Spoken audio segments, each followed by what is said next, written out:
kenya warlang ju panan je pinga te ga jala yugnin ge wan tan ge ni bai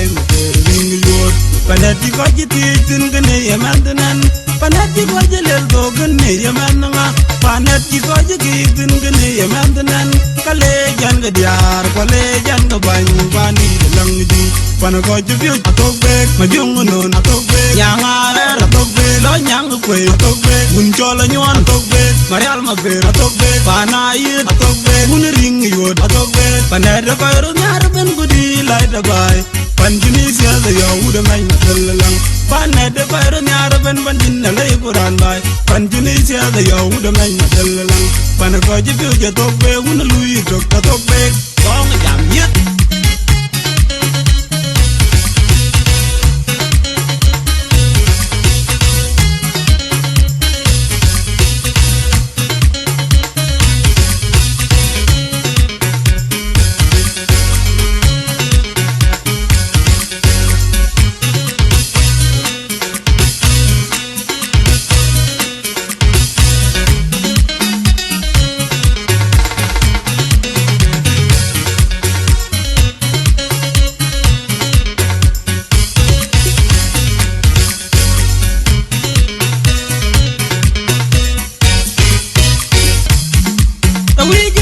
Pan lang ngay kong abang majung non atagun lang ngay kong abang majung non wiya jang pan lang ngay kong abang majung non atagun lang ngay kong abang majung non ataga chala goy wan pan di cholo got atag ko da chala goy wan pan chal majung non pan ko ji pi ja tok be budang gi jalam ma tok be koy nyar da tok be bun lui tok be pan da koy ro nyar ben gudi lai ta bai pan jini sia da yo da mai ma dalalang pan da koy ro nyar ben man jinna lay burandu pan jini sia da yo da mai ma dalalang pan ko ji pi ja tok be bun lui tok be